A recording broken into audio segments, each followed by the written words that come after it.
and for Barich against Michael Hamilton playing Eldrazi-tron.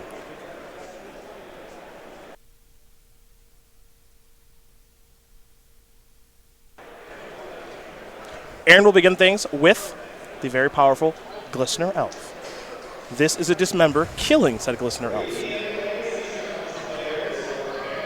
I like Infect as a choice. I know you're always pretty fond of Infect. I know Gataxian Probe exiting the metagame made the deck a little bit worse. I respect it as a choice. You win on turn 3.5. This Vegevine deck does not block all that well, so you're likely to, and it doesn't play much in the way of removal either. Whew. Main deck who what now? How many of those we got? One, obviously. Checking Barich's list here. Yeah, she's in some trouble. That is gonna do it. All right, I like it. Let's Pendelhaven. Scale up. Let's take a look at scale up. I assume you can redirect this. Yeah, maybe it's your creature only. I don't know. Maybe not. I mean, this is a pretty big hit if you can't redirect it. I mean, that's awesome for Barich. We got to get... Until the turn. You control! Oh! Nice! That's 9 Infect? Was that 5? Yeah, I mean, it's lethal. Well, 6. Oh, my God. Wow. That's like it's nothing. Yeah. Like it's nothing. Tom Ross would be proud. Awesome. These games have been so good. Now, see, that's better. That's what I was expecting more of. Aaron Barich very quickly up a game over Michael Hamilton. Banned Infect. Taking care of Eldrazi-tron. If you were Michael Hamilton, you go, I've got this member in the Spellskite. We're probably done here. Well, somebody's done. That was great. These games have been great. Scale up only targeting your own creature. That's a little surprising. I mean, it makes sense. No, it's overload. It has overload. Yeah. That's Okay, the template. Sure. It's either mine or yours. Okay. Yeah. Okay. All right, let's get to the sideboards. That means we'll definitely have some time to jump over to some other matches in this round. 4 Leyline of the Voids because duh. And then a whole bunch of one-ofs because I imagine Michael Hamilton has Karn, the Great Creator, and he does have 4. So, Basilisk Collar, Tormod's Crypt, Relic of Progenitus and Snaring Bridge, Liquid Coating, another copy of Spellskite, a Walking Ballista, another Dismember, a Grafdigger's Cage, and of course the combo Mycosynth Lattice with a little Crucible Worlds to season a taste. So, easy one to bring in is the one copy of Dismember. And then, once you get past that, Hamilton has a couple options. You can kind of leave the sideboard intact and just have the widest range of options available for Karn. The other thing that you can do is you can say, these are the handful of cards I expect to get with Karn, and there's a couple other cards on my sideboard that are just good to naturally draw, but are probably too slow to try sideboard with Karn. To that end, Spellskite, Walking Ballista, Basilisk Collar, all reasonable options if Hamilton thinks the odds that he goes and gets them with Karn is unlikely. Other side of things here for Barich. 4 Geist of Saint Draft, 2 Ravenous Trap, 2 Grafdigger's Cage, 2 Ceremonious Rejection, 2 Path Exile, a Spell Pierce. What is that little bugger? Hold on. That is a Force of Vigor. The green one. Thank you. Force of Vigor, and then a Dissenter's Deliverance. What do we like here? So the 2 copies of Path to Exile and the 2 Ceremonious Rejections seem pretty safe to bring in. I don't mind having a little bit of a hedge against something like Chalice the Void, which could easily be in Hamilton's deck based on his opening. To that end, Barich, I think, is likely to bring in the Dissenter's Deliverance, and she may want Force of Vigor as well, though I don't know exactly how well does Barich actually know what she's up against is part of the question here, too. You saw a Tron land and a Spellskite, probably Eldrazi-tron, but it could also be something more artifact-centric. Yeah. Maybe Force of Vigor is worth bringing in if you suspect those are the circumstances. Well, those are the options there for both players. We will be underway here in game number 2 in just a moment. But as you may have seen on Twitter, Star City Games has some new personality tokens coming on out. You can get yours this July and August, July 1st, of course, being Monday. Set of 5 included with entry into any Star City Games Open or Classic and any StarCityGames.com order of $20 or more, or you can collect your set by participating in SCGIQs. Let's go over each one, shall we? Let's do it. Hello. Looking great. Look at that. The beard, the haircut.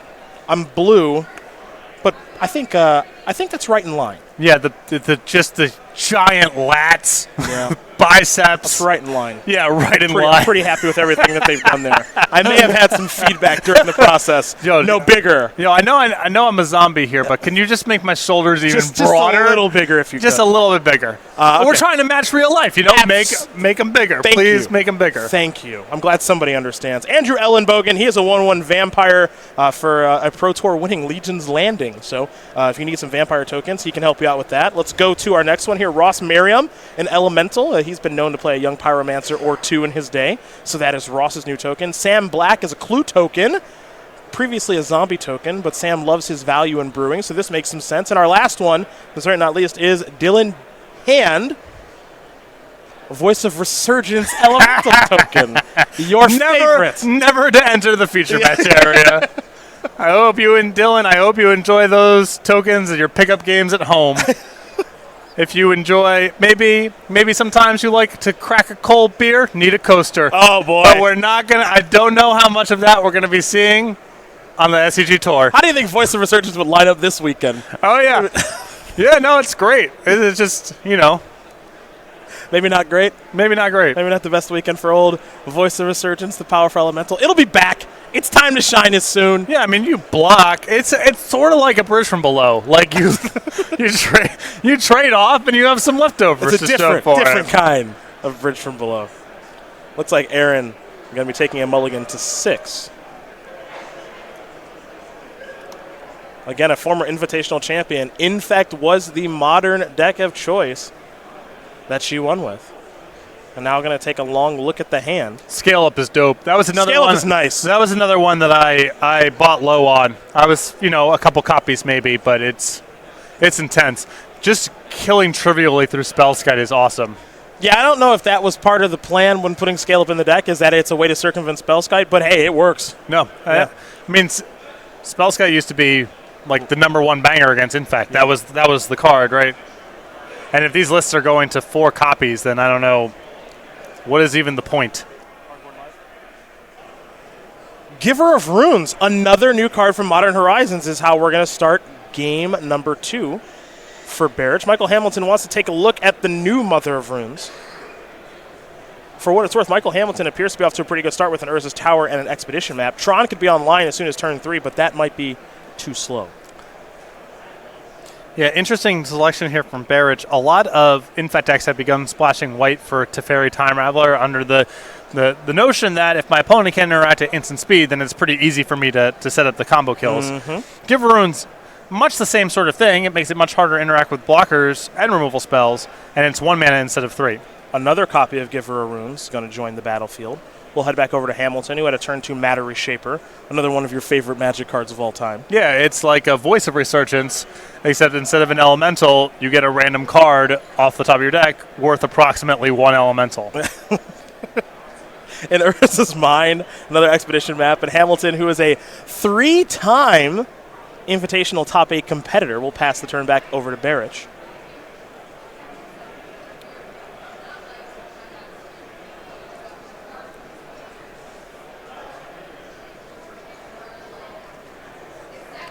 Time to fire up Inkmoth Nexus. It looks like just a boring attack for 1, so perhaps Barich's draw isn't that great. She is on a mulligan and has opened up with 2 copies of Giver of Runes, so hard to imagine how explosive it could be. We've seen lethal from fewer resources, but We have. not surprising that she did not have much to follow up with there. Now, I am somewhat curious here of what this Expedition map is going to find. I suppose the first one could find the Urza's power plant that's missing, but I wouldn't be surprised if Ghost Quarter is in the equation here to take care of that Inkmoth Nexus potentially. Giver of Runes does read another target creature you control gains protection from colorless or from the color of your choice until end of turn. Does Ghost Quarter count as colorless? I would imagine. I think so, right? What else would it be? Yeah, I don't think it could be anything else. It's got to, does it have to have a color, the effect of being Ghost Quartered? I guess that would make it colorless. I can't imagine an interpretation of the rule set that would have that not count as a colorless thing. Okay, all right. Blast Zone is going to be the land that Michael Hamilton gets, and Blast Zone can do a nice job of taking care of Giver of Runes, plural. That circumvents protection from color. As anyone who grew up with, Black Knight against Swords to Plowshares versus Wrath of God Knows. That is how protection from color works. That's correct. So we'll see how Hamilton wants to move forward on his 4th turn of the game. Battery Shaper. I just don't know.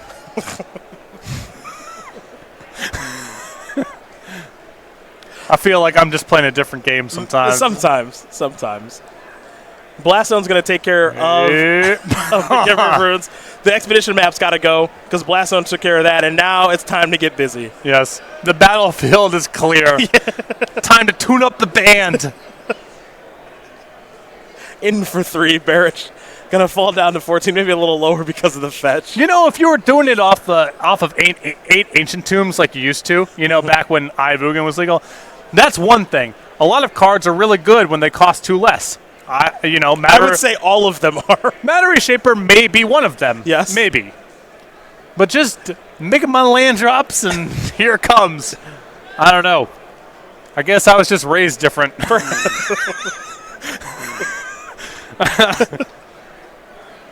I'm waiting for the day where you play an Eldrazi deck with Battery Shaper. Absolutely. Absolutely will not. I will play with Onulet.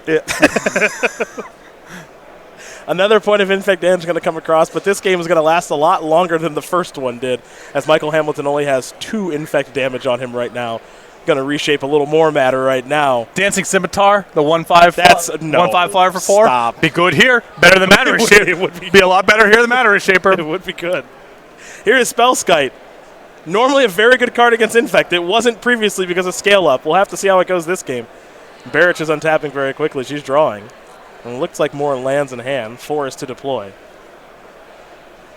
There. Ooh, boy, look at it. Yep. Artifact Creature. I remember having these when I was growing up. A certified banger. Yeah. Well, there's your scale up. The fact that this just gets... Yeah, you can read it again. Yeah, go ahead. Take a look. Target creature you control becomes a green worm with base power and toughness 6/4. And it should still be flying, too. Yeah. Yeah. That's a lot of infect damage. Up to 9, I believe, now? Or up to 8. 2 plus 6 is 8 still today, all day. That was a Mind Stone. We got to do better than Mind Stone, Michael. Might be time to cash in that Mind Stone. Big redraw coming.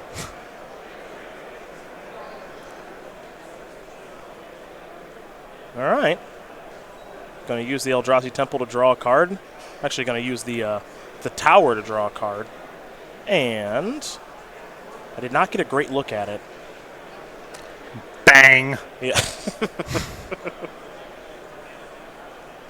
Michael will deploy another Eldrazi Temple and cross his fingers, hoping that he is not dead. Another land here for Barich. In for 1. 9 infect. Wow, making it out of the turn. Pass back, hoping to not die this turn is Barich as we head back over to Hamilton. Hamilton drew a copy of Reality Smasher. Well, that should do it. That could do it. Well, oh, no. The Arbor. Ah, yes. The Chumpin' Arbor. Blocking who? Matter Reshaper. Yep. No creature keywords on that one. Down to 1 goes Barich. Staying alive 1 more turn. And I think 1 more turn is all she needs. Gonna fire this up, come across for the last one, and that is gonna do it. The timely Dryad Arbor and the timely scale up in both games is gonna allow Aaron Barich to win this match over Michael Hamilton. Bant Infect gonna get the job done here over Eldrazi-tron. And the team of Fear, Shrout and Barich, on the board first. As we get ready to move to another match here. Where do you want to go, partner? You want to go all the way to the top shelf? Embarrassing. Or do you want to go to Shrout versus Bodee? Let's tune up Andrew Shrout's burn deck. All right. I had a feeling. Fanatical Firebrand in the house. It's not standard. No. This is a modern tournament. Bridge from Below. Take that. All right, we're going deep.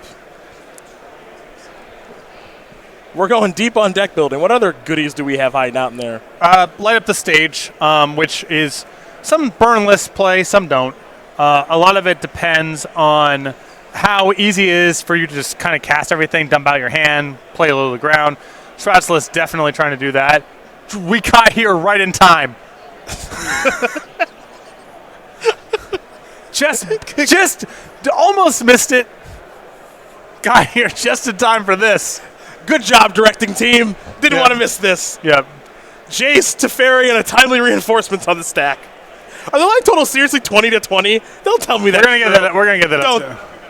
Don't tell me. If this game's 20-20, Shrout should have packed it in by now. Is this a game one? Is this a game one timely? Probably. Almost certainly. Let me confirm for you.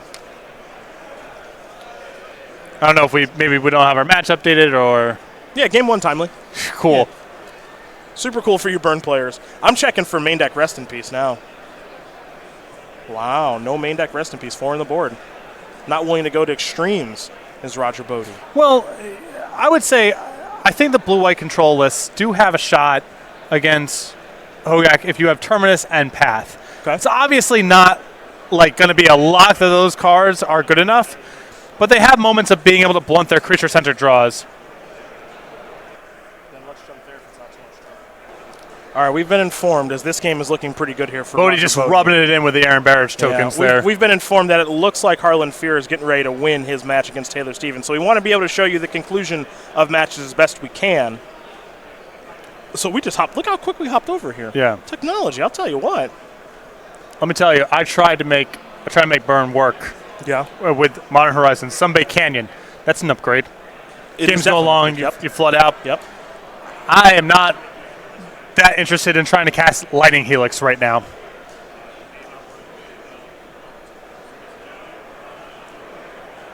So Urza's on the battlefield. Also, Eidolon is really shaky against the new decks, too. Like, not good? Yeah, because you kind of have to drag the game out a couple turns through combat to try to burn them out before they can get you. And they don't have to cast a whole lot of spells to keep the ball rolling. They're free-rolling a lot of stuff. It's also 2 mana. And it is 2. Their deck is, like, a third of their deck is Black Lotus. Yeah. So I'm not... Might make it tough. Yeah. So we take a look at this game between Fear and Stevens as we hop around here to bring you as much magic as we can. Can we get Urza Hyde Lord Artificer on the screen, please? It's a new one. Well, it died. Yeah, but you know, it's a new card from the new set. Right. It costs, like, what, 4 mana? It does cost 4. Let's check it out. Let's give it a little read. There you go. Well, you know what? You read it. When Urza, Lord High Artificer, enters the battlefield, create a 0/0 colorless construct artifact creature token with, quote, this creature gets +1/+1 for each artifact you control, end quote. Line break. Tap an untapped artifact you control, add a blue. So all your artifacts become Mock Sapphire. 5, line break, 5, shuffle your library, then exile the top card. Until the end of the turn, you may pay that card without paying its mana cost. Temporal Aperture. Temporal Aperture meets all your artifacts are Mock Sapphire meets get a little homie. That's right. Pretty good card. A lot going on. Yeah. A lot of artifact synergies here. Only a 1/4, so probably not going to kill you. But outside of like ball range. Yep. You can play this card, I'm sure, alongside all number of Teferis. Okay. Here we go. Well, I don't know what our friend Taylor Stevens has here in hand, but it looks like he might be thinking about cracking that Sunbake Canyon. There it is. Get a little deeper into the old deck here.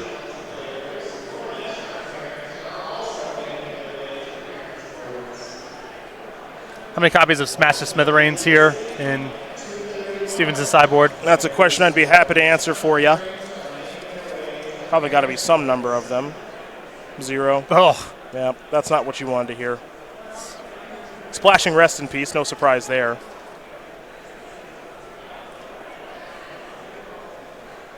Looks like Eidolon went into the red zone and traded with the token. Because Eidolon, of course, is a 2/2, and the token is a 1/1 by itself, and Thopter Foundry makes it a 2/2 because it's another artifact. So we're going to head back Harlan's way. 2-time Open champion is Harlan Fear. Member of Team Nova as well. Oh, no. Ding, ding, ding, ding, ding, ding. Oh, no. There's a Mox Opal now that's online, too. Sword of the Meek plus Thopter Foundry. It's a combo. And no needles here, I'm assuming. Nothing to break this up. No. This may have been a good reason. This may have been a good weekend, pardon me, to bring an artifact-based combo deck. You can't imagine there's a lot of artifact removal in the room, right? Probably not. And this is not. I mean, we had Brian Koval on camera earlier, also playing artifact prison strategy. everyone's so focused on being Hogak, and understandably so, that if this Grixis Urza strategy is good against Hogak, people probably aren't trying to beat you with Ancient Grudges and such, and then all of a sudden life's pretty good. And the deck uses its graveyard a little bit, but certainly not to the extreme where something like Rest in Peace is going to be problematic in a lot of games.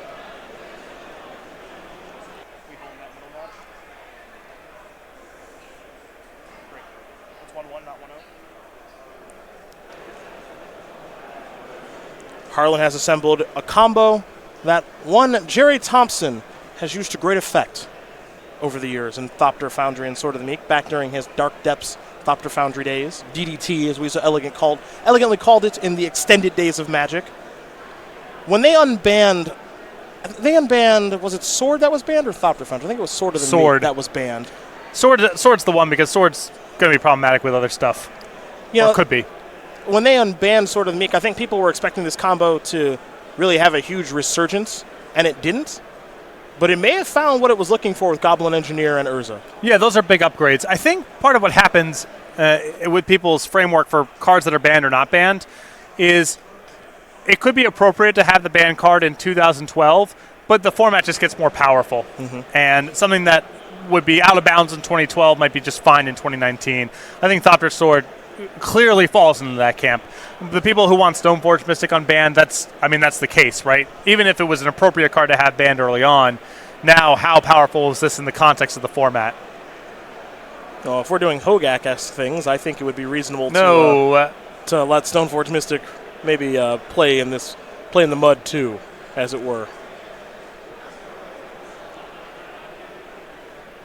I think Taylor Stevens is in a little bit of trouble, and further, I think he knows it. Molten Rain time. That's...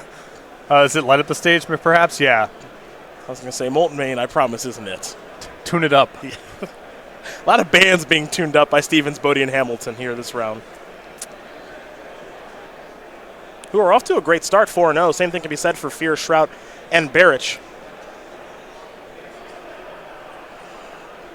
But Taylor Stevens is in some serious trouble because Harlan Fear has put together the combo of Thopter Foundry and Sword of the Meek, and gaining life is obviously good against Burn. Even though it's slowly gaining life, it's still very tough to beat, as here is a very expensive light up the stage. No, this is a skewer. That's a skewer, pardon me. Their artwork is somewhat similar. And so is the casting costs and the spectacle costs and the card type and the decks they appear in. Yeah, all that. So it is. All that. You're not wrong. It is confusing. I think I might see Light Up the Stage come afterward, and it'll have to be a really, really good one if that's the case. Yeah, I mean, 2 Fire Blasts gets it done, but we're not. We're drawing pretty lean here, I feel like. Here is Light Up the Stage. Monastery, Swift Spear, and Lightning Bolt. Well, one of those isn't the worst reveal, as Sacred Foundry is going to enter the battlefield untapped now. And Stevens is thinking he's just going to pass the turn back with Lightning Bolt available. And I don't think Harlan is too concerned. Nope. And as slow as Thopter Sword can be against Burn at times, something that's nice about it is it completely dodges any sort of Skullcrack measures. You can break up all these activations into little bits and pieces, and their most common anti-life gain sideboard card against you really doesn't do a whole lot. That's why you need something like Smash Smithereens. You got to break this thing up with a Shatter because you can't get it done by trying to Skullcrack, and now combat's off the table for the rest of the game. Another minor card there that was played by Harlan that you may not have noticed as he's sacrificing a land and getting a snow-covered mountain is a copy of Prismatic Vista, which is what one would argue is the, the 11th fetch land, maybe? Yeah. Well, how broad of a definition are you willing to use here? And there's the battlefield untapped, so I'm not counting Evolving Wilds or Terramorphic Expanse. It's a really good card, though. Yeah. It's a really good card. No question. Fear starting to get busy in the red zone now. Going to gain a bunch more life, make a bunch more Thopters. Also a big fan of giving some support to multicolor decks that are trying to play a bunch of basic lands. Yeah. These snow-based strategies, they've gotten some help here.